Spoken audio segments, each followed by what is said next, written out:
We're going to get back to Washington right now to Becky and Warren because they have a very special guest with them, Becky, and ask about an undershirt because I'm wearing one. Oh, I already heard because you talked to everybody about it. I already heard you talked her ear off, too. We're going to get to that because you guys definitely want to hear about this. We are back at the 15th Annual Fortune Most Powerful Women Summit. We do have a very special guest. This is an entrepreneur. Her turned her invention into a must-have in every woman's closet. She is now at the helm of a billion-dollar business. Joining us right now is Sara Blakely. She is the founder and inventor of Spanx. Also, our guest host, Warren Buffett, Berkshire Hathaway chairman and CEO. By the way, Sara also recently joined the Giving Pledge, and we're going to talk more about that in a moment. But, Sara, for people who don't know you, you've got an amazing story. I mean, Spanx, this is something that every woman has. How did you come up with this idea? Actually, my own butt was the inspiration because as a woman, I couldn't figure out what to wear under my white pants. So I don't know if Warren's had the same problem, but a lot of women do. And I was a frustrated consumer that had no business background and no retail experience, but I knew there was a void between the traditional underwear and the heavy-duty girdle. And so that's sort of the moment that happened, was so that I could wear these pants that hung in my closet. You made your own. You made your own. My own. I did. How'd you do it? I just cut the feet out of control top pantyhose one day and realized that that worked better than anything I could buy on the market as far as smoothing and getting rid of any blemishes or panty lines, but they rolled up my leg all night under my pants. So I went home that night and said, I've got to figure out a way to comfortably keep this just below the knee.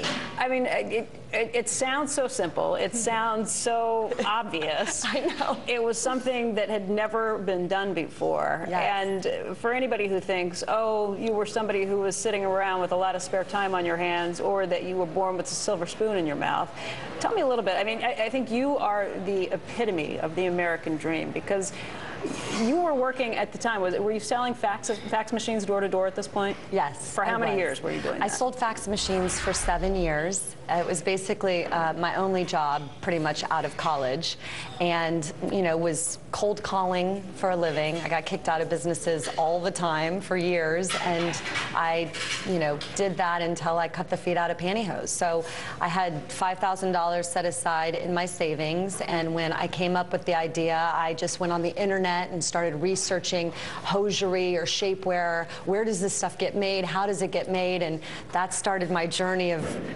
Spanx. I found out that most of it was made in North Carolina, so lucky for me, it was close enough to where I was living. I could drive there on weekends and take vacation days and go during the week. But this wasn't an easy thing, and I think your background as someone selling fax machines door to door really helped. You heard no a lot. I heard no a lot, and someone who grew up wanting to be a lawyer, but basically bombed the LSAT twice, and then ended up at Disney World, and I tried out to be goofy, but you have to be 5'8", and I'm only 5'6", so they wanted me to be a chipmunk. I mean, I was not on a very good trajectory.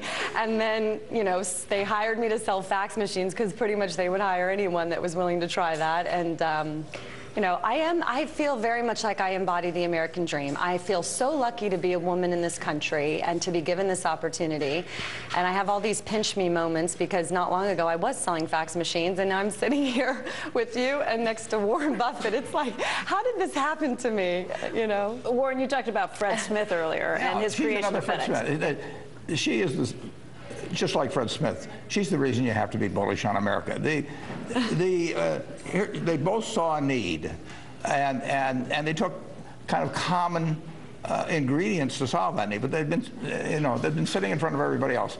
But she was thinking about what can you do to make in this case, women's lives better. Now she's got them for men here. Well, who knows what's going to happen now? What are you holding in your hand? I am holding a gift which promises to transform my whole public persona. I mean, right. I may go change while we're doing this, and you'll see a new Warren. Andrew, this is your obsession. This is what we are holding. He's holding right now one of those undershirts that you were talking about. So I'm wearing one of yours, Sara. I shouldn't take my shirt off, but I'm wearing one of I'm wearing one of her undershirts. I thought you had Spanx on. Oh, so it's not a... No, she makes... You don't have the pants on. I don't have the pants on, no. Okay, because your butt looked... Thank you. Awesome. She makes men's undershirts now. She makes two kinds, at least the two that I've tried. One is more of a regular undershirt, but then there's another one that has a little bit of oomph, sort of pulls you in a little bit. Now you're talking. So anyway, I'm wearing the regular one, Sarah, at the moment. That was good, Andrew. You're hired. But there's a serious point here. I mean, really, Sarah has just begun to think about things, and she'll come up with more things. Other people will be inspired by Sarah to come up with things. I mean, America really works, and this is where the growth you talk about is going to come in the economy. I mean, Washington has its place, but it's much more important that we have Fred Smiths and Sara Blakely's. You know, Sarah, you came up with a great idea. You had an enormous amount of gumption, and you did your own research. You had $5,000, but getting from there to here was still a pretty impossible task. I mean, you went out and did this by yourself. What'd you do next? Well, initially I did it by myself. I mean, I had no money to do it any other way. So, you know, the first 2 years I was very involved in every aspect of selling it, marketing it, you know, trying to wear all the hats because I couldn't afford to hire anyone.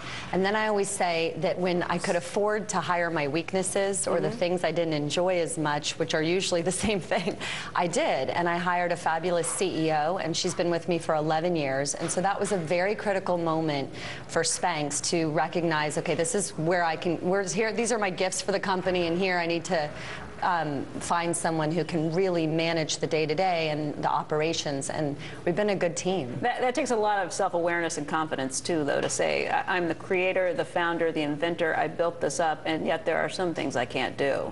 Yeah, I mean, for sure, I recognized that, and I was actually eager to hire my weaknesses.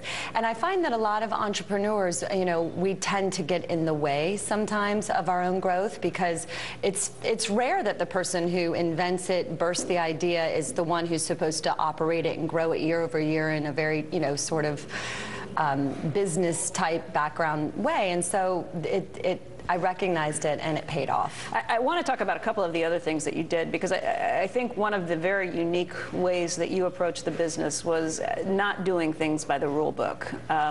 Yes. By going directly to some of these factories in North Carolina, by some of the, how did you, first of all, did you know there was a book you were supposed to be following? And that was my greatest gift, actually.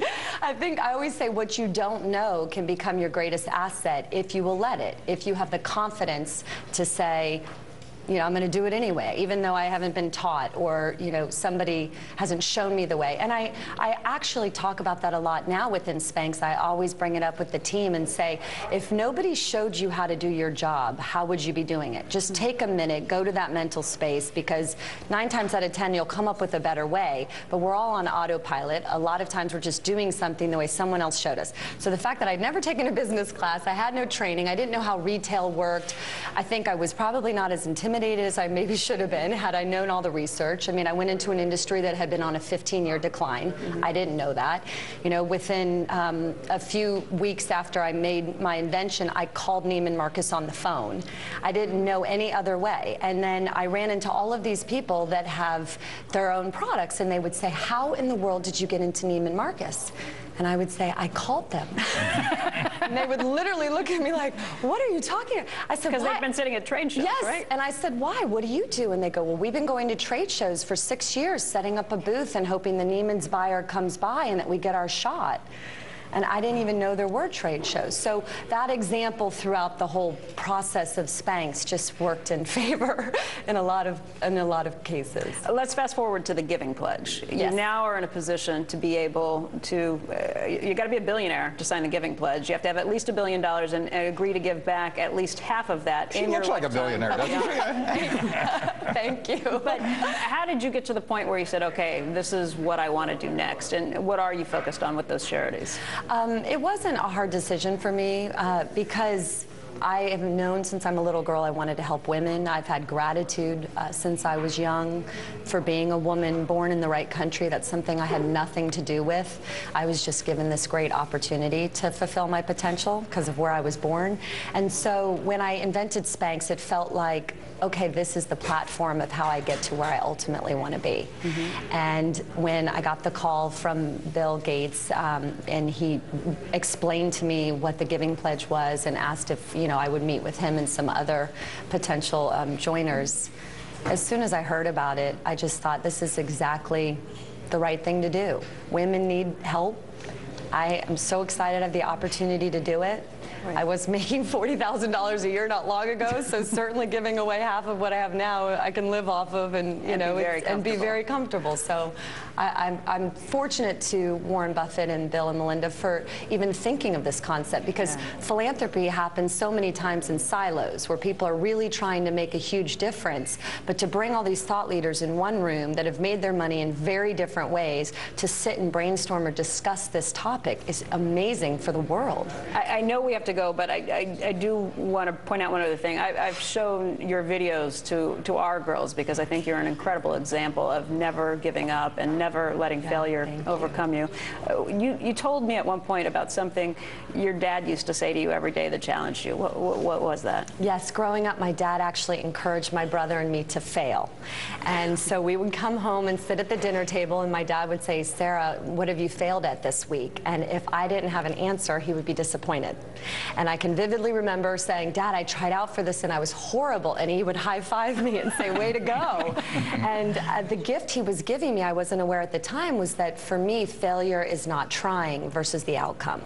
So it's really allowed me to be much freer in trying things and spreading my wings in life. And with amazing results. Sarah, we want to thank you so much for joining us. Joe, you have something you want to say?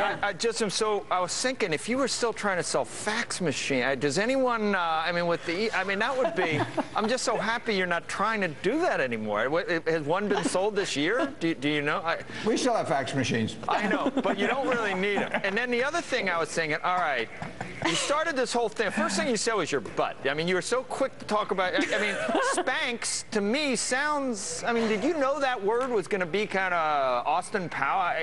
You got it from a comedy? You got it from Spanx. You got it from a comedy club, right? From a comedian or something, right? No, I actually got it. I just dreamed it up while I was sitting in traffic in Atlanta. People spank butts. It all fits in, right? That's where you are spanked. You are spanked on your butt. You are a quick study. You're putting it all together. But you did have some comedy training. Yes, and it is. I did stand-up comedy just as another spreading my wings and being willing to fail.